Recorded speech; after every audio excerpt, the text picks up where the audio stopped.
மிகுகொடை வடிவினர் வயல் வழி வளமுறையே நானே ஓர் தவம் செய்தேன் சிவாய நம எனப் பெற்றேன் தேனாய் இன்னமுதமுமாய் தித்திக்கும் சிவபெருமான் தானே வந்து எனது உள்ளம் புகுந்து அடியேனுக்கு அருள் செய்தான் மூணாலும் உயிர் வாழ்க்கை ஒருத்தன்றே வெறுத்திடவே. திருச்சிற்றம்பலம்.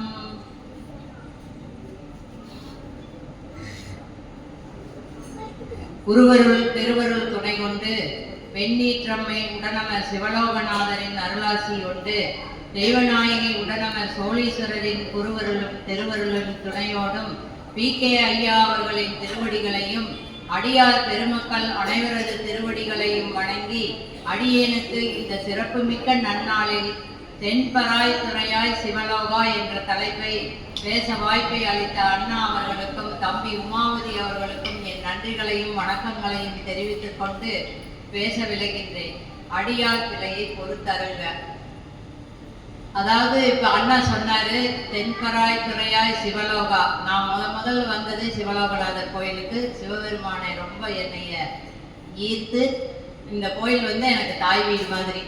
நான் சிவலோகநாதரை ரொம்ப அதாவது அன்போடவும் எனக்கு ஒரு இட்ட பணியாகவும் நான் எடுத்து நடத்திட்டு இருக்கிறனால எனக்கு படிப்படியா இந்த உயர்வை கொடுத்துருக்கிறாரு அப்படிங்கிறது என்னோட அனுபவத்துல நான் உங்களோட பகிர்ந்துக்கிறேன்.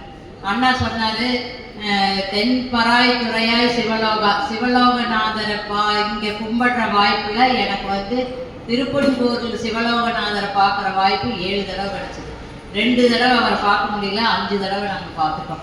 அந்த பார்த்ததுல அங்க இருக்கிற ஐயருக்கு நல்லா பழக்கமாகி எங்களை கும்பாபிஷேகத்துக்கே வர சொல்லி அவர் கூப்பிட்டுருக்கிறார். இந்த சிவலோகநாதரை கும்பிட்டதுக்கு அந்த சிவலோகநாதர் எங்களை கூப்பிடுறாரு சுயம்பு மூர்த்தி. அந்த மாதிரி நமக்கு நாம சிவபெருமானை கும்பிடுறதுனால எவ்வளவு நாம பலன் அடைகிறோம் அப்படிங்கிறது இப்ப நான் உங்களோட பேசுகிறதுக்கு ஆசைப்படுறேன். தென்பராய் துறையாய் சிவலோகா என்பது பராய் துறைங்கிறது வலிமையான மரம். அந்த மாதிரி நான் பெருமானை பிடிக்கணும்னு மாணிக்க வாசகர் கேட்டதுதான் தென்பராய் துறையாய் சிவலோகான்னு அவர் பாடியிருக்கிறாரு. அந்த பாட்டினுடைய விளக்கத்தை பாடினா சொல்லிட்டாங்க. நான் இப்போ உங்களோட சிவபெருமானை பற்றியும் நடராஜரை பற்றியும் நான் இப்போ உங்களோட பேசுகிறேன்.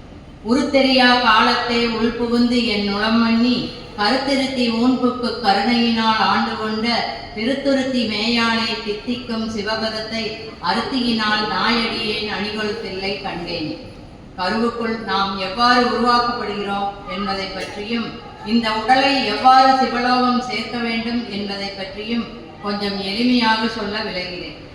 50 எழுத்தே அனைத்துவே தங்களும் 50 எழுத்தே அனைத்து ஆகமங்களும் 50 எழுத்தின் அடைவை அறிந்த பின் 50 எழுத்தே அஞ்செழுத்தாமே.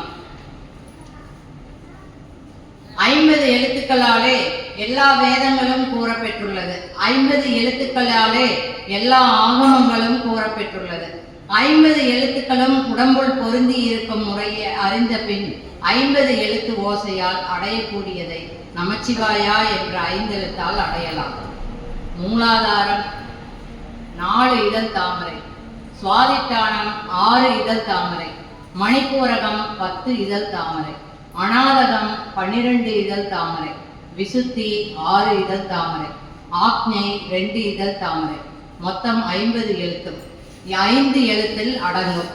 அதுவே நமச்சிவாய நமச்சிவாய மந்திரத்தை இடைவிடாத மௌனமாக சொல்லும் போது நமது உச்சந்தலையில் சகசர தலமாகிய 1000 இதழ் தாமரை விரிந்து அதில் நமது ஆன்மாவை பொருந்தும் போது நாம் சிவகதி அடைவோம்.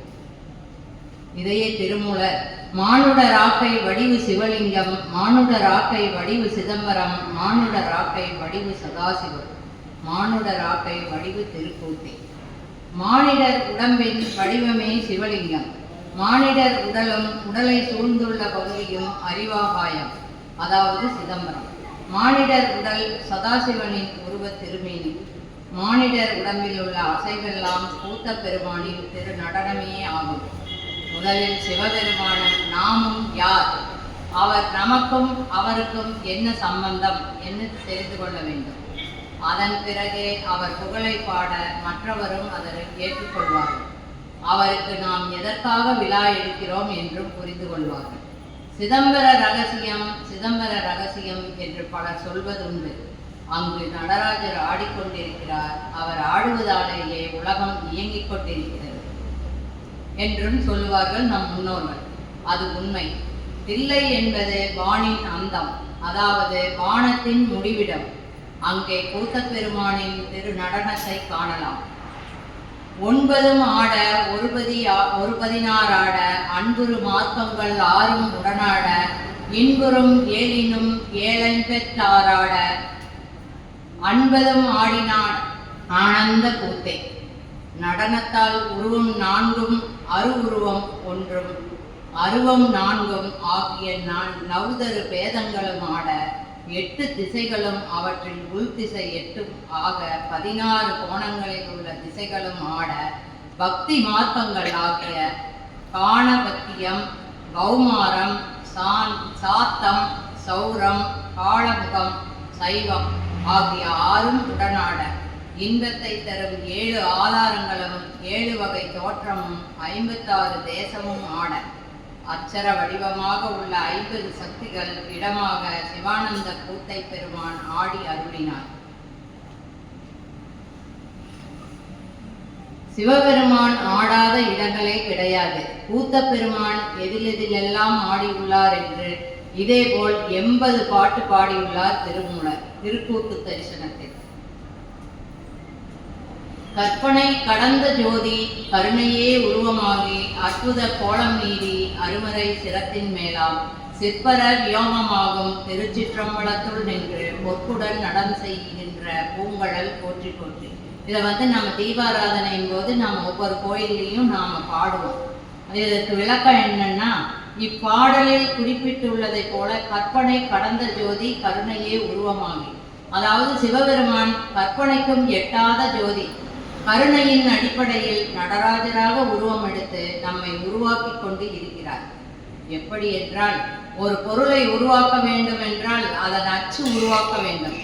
உதாரணத்துக்கு மெழுகுவர்த்தியை எடுத்துக்கொள்வோம். மெழுகை உருக்கி அதை அச்சில் ஊற்றி மெழுகுவர்த்தியை உற்பத்தி செய்வார்கள். அதேபோல் மனித பிறவியை உருவாக்க மனிதனாக உருவெடுத்து ஒரு அச்சு பொருளாக வந்து ஆடிக்கொண்டு இன்றும் தில்லையில் உள்ள கூத்தப்பெருமானாகிய நடராஜர் ஆவார். அவரின் தூக்கிய திருவடியே நம்மை கருவில் உருவமாக உருவாக்கியது. சிவனின் திருவடிகள் நமது உடலில் எங்கு இருக்கிறதுன்னு இப்ப திருமூலர் பாடியிருக்கிறார். இதயத்தும் நாட்டத்தும் என்றன் சிரத்தும் பதிவித்த பாதம் பராபரன் நந்தி கதி வைத்த வாரம் மெய்காட்டிய வாரம் விதி வைத்த வாரம் விளக்க ஒண்ணாதே. அதாவது இதயம், கண், சிரசாகிய உச்சி ஆகிய 3 இடங்களில் சிவபெருமானின் திருவடி பதிக்கப்பெற்றுள்ளது என்று திருமூலர் பாடியுள்ளார். இதனை இறைவன் அருளால் அன்றி நம்மால் காண இயலாது. அவருடைய அருள் நமக்கு பரிபூர்ணமா கிடைச்சாலொழிய நாம அவர் அறிய முடியாது. அப்புறம் அவருக்கு நம்ம அன்பால செலுத்தி ஒவ்வொரு பிரார்த்தனையும் நம்ம அன்பால செலுத்தும் போது அவர் அப்படியே நம்ம கிட்ட இறங்கி வர்றாருங்கிறதையும் நீங்க அனுபவத்தால உணரலாம். இதை இறைவன் அருளால் அன்றி நம்மால் காண இயலாது. இவ்வாறாக கருவில் திருவடியின் மூலம் நம்மை உருவாக்குகிறார் சிவபெருமான். அவரே தான் நடராஜராகவும் வர்றாரு. நடராஜருக்கு விளக்கம் தெரிந்து கொள்வோம். நடராஜருக்கு மேலே 5 நிலைகள் உள்ளது. அதுவே விந்து, நாதம், சக்தி, சிவம். அதற்கு அப்பால் உள்ள இவை அனைத்தும் இயக்குகின்ற பரசிவம் ஆகும். இந்த 5 நிலையும் அருவ நிலை, அதாவது ஒளி வடிவம். நடராஜருக்கு கீழே 4 நிலை உள்ளது. அதுதான் மகேஸ்வரன், உருத்திரன், திருமால், பிரம்மா இவர்கள் உருவமூர்த்திகள். சதாசிவமூர்த்தி அதாவது நடராஜர் அருவம் பிளஸ் உருவம், அருவுருவம் நிலை. அவரது எல்லாம் கலந்த நிலை. அவர் ஒரு கையில் நெருப்பு வைத்திருப்பார், அது விந்து. மற்றொரு கையில் உடுக்கை வைத்திருப்பார், அதுவே நாதமாகும். அவரை தூக்கிய பாதமாகிய திருவடியே வானத்தின் முடிவிடம். அங்கிருந்துதான் அனைத்து உலகத்தையும் உருவாக்கி அனைத்து கோடி ஜீவராசிகளையும் உருவாக்கி அவரது திருக்கூத்தின் மூலம் இயக்கிக் கொண்டிருக்கிறார்.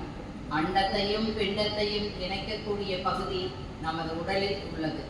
அதுவே நமது உள்நாக்கு நாடி. அதன் மூலமே நாம் உருவாக்கப்படுகிறோம். உருத்தரித்த நாடியில் ஒடுங்குகின்ற வாயுவை கருத்தினால் இருத்தி கபாலமேற்ற வள்ளீரை. சிவவாக்கியர் பாட்டில் நாம் இதை தெரிஞ்சுக்கலாம். அந்த பாட்டில் நாம் எப்படி உருவாயிருக்கிறோம், எப்படி அது கபாலமேற்ற நமக்குள்ளே எப்படி கொண்டு போக முடியும் அப்படிங்கிறத அவர் அந்த பாட்டில் பாடியிருக்கிறார். அனைவரும் திருவடியை அடைய வேண்டும் என்று சொல்வார்கள். அது நடராஜரின் ஊக்கிய திருவடிதான். அந்த திருவடி நாம் எங்கே காணலாம் என்றால், சிவபெருமானே உருவம் தாங்கி வந்து நடராஜராக சுயம்புவாக உருவாகி இருக்கக்கூடிய கோனேரி ராஜபுரத்தில் நாம் பார்க்க முடியும். அந்த கோவில் வரலாற்றை இப்போது நாம் பார்ப்போம். இந்த கோனேரி ராஜபுரத்திற்கு நடராஜரை பார்க்கறது, காலில் திருவடி கண் இருக்கிறது நல்ல தெளிவாகவே தெரியும். கண்ணு மாதிரியே அந்த காலில் இருக்குது அப்படிங்கிறத நாங்கள் ஃபோட்டோவில் ஜூம் பண்ணி பார்க்கும்போது நாங்கள் நல்லா பார்த்தோம். திருவடி கண் காலில் இருக்குது அப்படிங்கிறது, அதாவது உண்மையான சிவபெருமானுக்கு அந்த திருவடி கண் காலில் இருக்கும்னு திருமூலர் சொல்லியிருக்கிறார். கட்டளையிட்டு சொல்கிறார்.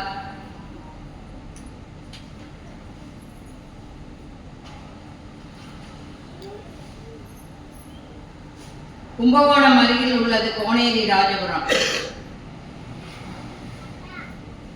கும்பகோணம் அருகில் உள்ளது கோனேரி ராஜபுரம் என்ற கிராமம். அதில் சிவபக்தர் சபதியாக உள்ளார். சிலை வடிக்கக்கூடியவர். அவரிடம் செம்பியன்மாதேவி, அதாவது ராஜராஜ சோழனின் பாட்டி, மிகப்பெரிய நடராஜர் சிலை வடிவமைக்க வேண்டும் என்று கட்டளையிட்டு சொல்கிறார். அதற்கு அந்த சிற்பியும் சரி என்று சொல்லி சிலை வடிவமைக்க ஆரம்பிக்கிறார். அவருக்கு 1 அடி 2 அடி 3 அடி வரை சிலை செய்யும் போது உடைந்து போகிறது.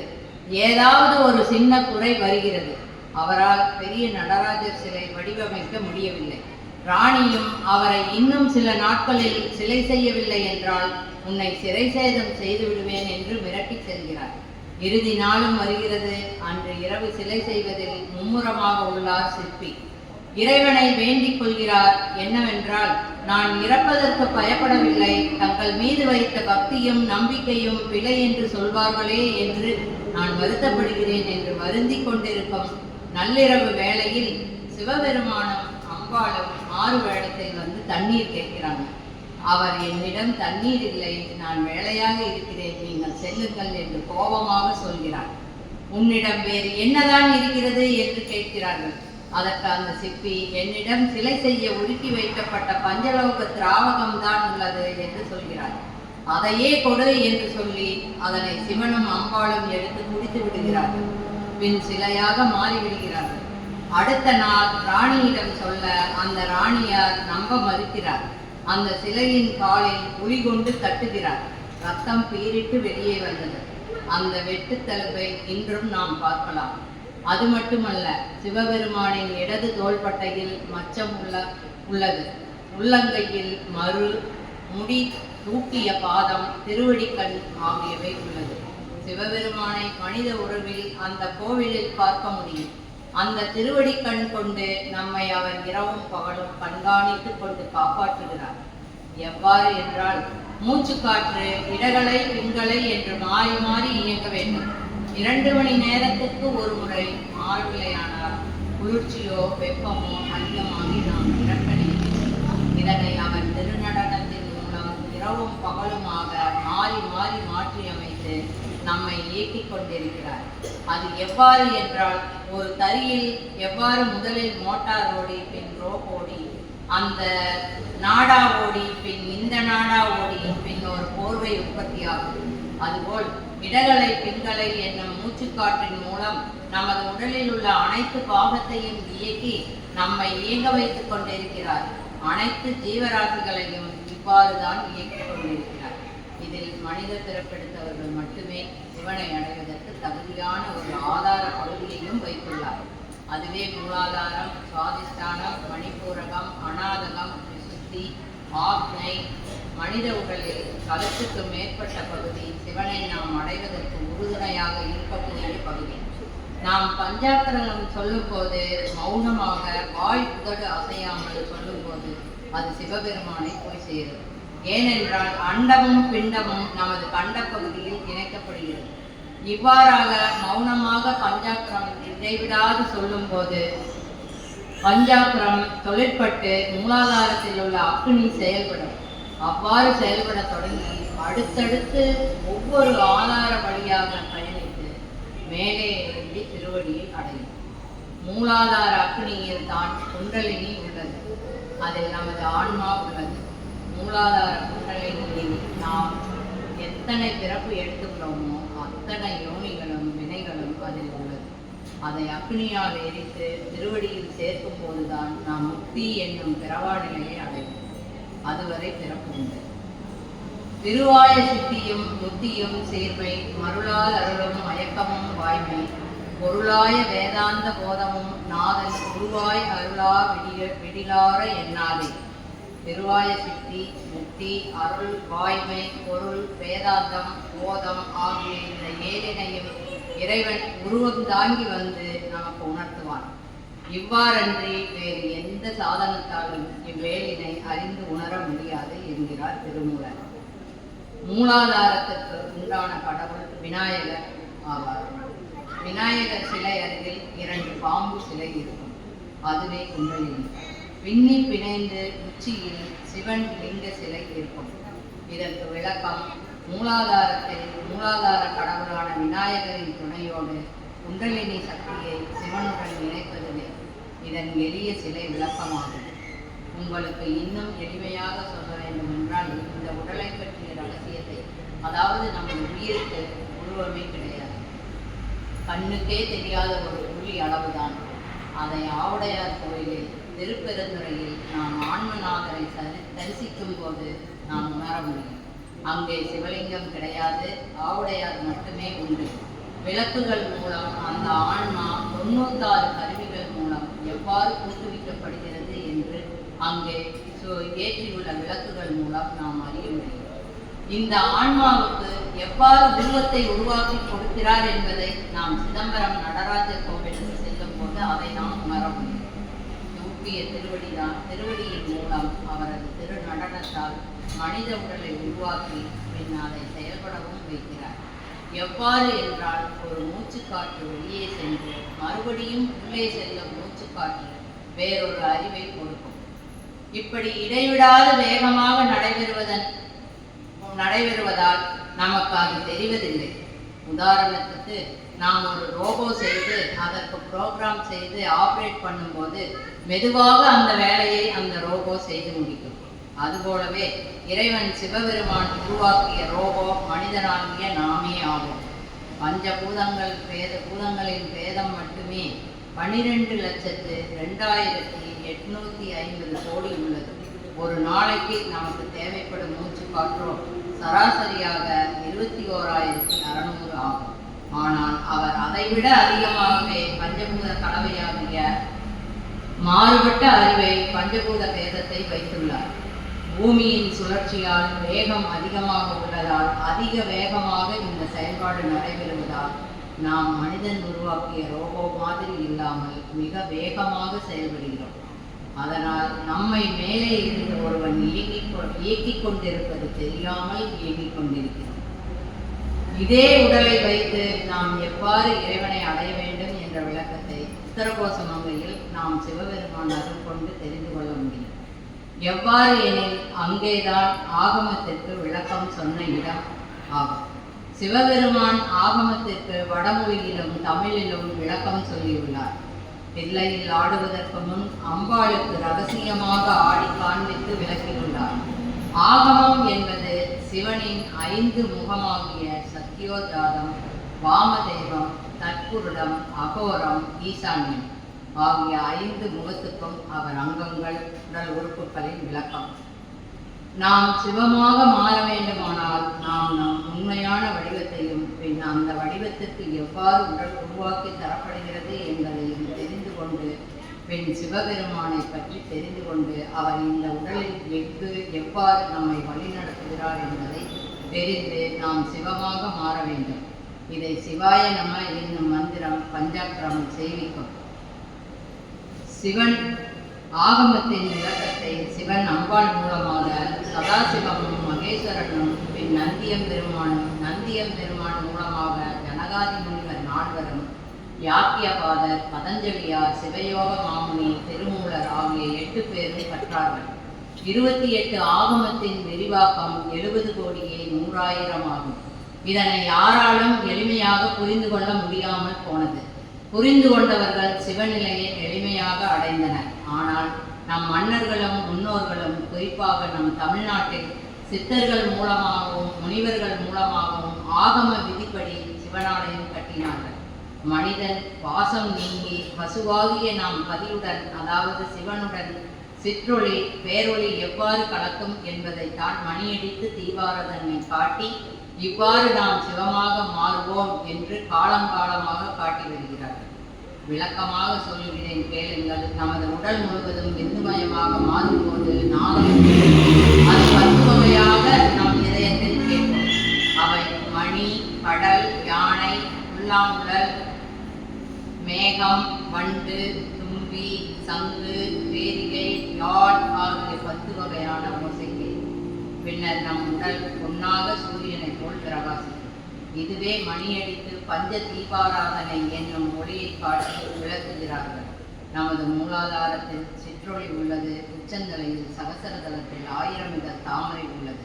சிற்றொளியாகிய நமது ஆன்மாவை பேரொளியாகிய 1000 இதழ் கொண்ட சகசரதலத்தில் பொருத்தும் போது நமது உடல் பொன்னுடலாக பிரகாசிப்பதையே கோயில் விளக்கமாக எளிமையாக நமக்கு காலங்காலமாக சொல்லி காண்பித்துள்ளார்கள். சிவலிங்கத்தின் பின் இருக்கும் கமல விளக்கம் இதையே விளக்குகிறது. ஏன் கற்பூரத்தை காண்பிக்கிறார்கள் என்றால், நமது உடலின் உண்மையான மனம் கற்பூர மனமே ஆகும். கற்பூரம் எவ்வாறு எரிந்து கரைந்து போகிறதோ அதே போல் நாமும் சிவனுடன் ஜோதியில் கலக்க வேண்டும் என்பதுவே இதன் விளக்கமாகும். இறுதியாக நான் உங்களுக்கு ஒரு வேண்டுகோள் விடுத்து என்னுடைய ஆசையை உங்களிடம் பகிர்ந்து கொள்கிறேன். இதைவிட எல்லாம் விட சுயநலத்துக்காகவாவது நாம் சிவனாலயம் செல்ல வேண்டும். ஏன்னா சிவனாலயத்தில் மாயா காரியங்கள் செயல்படாது. நமக்கு ஏதாவது ஒரு பிரச்சனை, உடலில் ஏதாவது ஒரு உபாதைகள் ஏற்படும் போதாவது நாம் சிவனாலயத்துக்கு செல்லும் போது உயர்ந்த பக்குவத்தை சிவபெருமான் உடலில் அனுப்பி அந்த பிரச்சனைக்கு தீர்வு கிடைக்கும்படி செய்து விடுவார். அவரால் அன்றி நாம் எந்த பிரச்சனையையும் சரி செய்ய முடியாது. ஏதாவது ஒரு பிரச்சனை உருவானால் அப்போதைக்காவது அதற்கு தீர்வு கிடைக்கும் என்று வரைக்குமாவது நாம் சிவனாலயம் செல்ல வேண்டுமாறு நான் எனது சொந்த அனுபவத்தில் உங்களிடம் கூறிக்கொள்கிறேன். இது எப்படி நான் சொல்றேன் அப்படின்னா, நான் சிவலோகநாதரை ரொம்ப விரும்பி நான் எல்லா இதுலேயும் கிடைக்கிற அண்ணாவோட அடிக்கடி போகிற வாய்ப்பு எனக்கு கொடுப்பாங்க. அவனாசி மெய்கண்டார் விழாவுக்கு மறுபடியும் எங்காவது ஸ்பீச் அவரது இருக்கும்போது எங்களை கூட்டிகிட்டு போகிற வாய்ப்பை எனக்கு கொடுப்பாங்க. அப்போ போகிற இடத்துல எல்லாம் அண்ணா சொல்லுவாங்க, சிவப்பண்ணி என்னென்னா பூக்கட்டுறது, கோயிலில் சின்ன சின்ன வேலைகள் செய்கிறத பற்றி கொஞ்சம் நல்லாவே அண்ணா சொல்லும் போதெல்லாம் என் மனசில் அது நல்லாவே பதிவாச்சு. பூக்கட்டுற வேலையே எனக்கு இந்த கோயிலில் எனக்கு கிடைச்சிது. இப்படி ஒவ்வொரு நிலையிலையும் நான் ஒவ்வொரு படியாக உயர்ந்து இப்போ நான் கடைசியில் சொன்ன மாதிரி கோயிலுக்கு இப்போ நிறைய நான் போயிட்டுருக்கிறேன். அந்த கோயிலுக்கு போகிறதுனால என்னுடைய ஆன்மாவுக்கு அறிவு கிடச்சிருக்குது. இது சிவலோகநாதர் எனக்கு போட்ட பிச்சை. இந்த இதை நீங்கள் எல்லாரும் பெறணும். சிவலோகநாதர் கோயிலுக்கு அடிக்கடி நீங்கள் எல்லாரும் வரணும். இதுக்கு வசதியாக நம்மளுக்கு வேன்லேயே கூட்டிகிட்டு படிக்கிறதுக்கு புத்தகத்தையும் கொடுத்து நாம் பாட்டு பாடிட்டு உண்பதற்கு உணவும் கொடுத்து நம்மளை கொண்டு போய் வீட்டிலேயே விடுறாங்க. ஆனால் நாம் இங்கே வேண்டிக்கிறது ஒன்றே ஒன்று, அன்போட சிவனை கும்பிடுறது மட்டும்தான். இதுதான் நம்ம வேலை. மற்றதெல்லாம் அவங்க நம்மளை பார்த்துக்கிறாங்க. அதனால நான் பெற்ற இன்பம் நீங்கள் அனைவரும் பெறணும்னு சொல்லி எனது உரையை நிறைவு செய்து இதோட தென்னாடுடைய துணையை போற்றி, எந்நாட்டவர்க்கும் இறைவா போற்றி.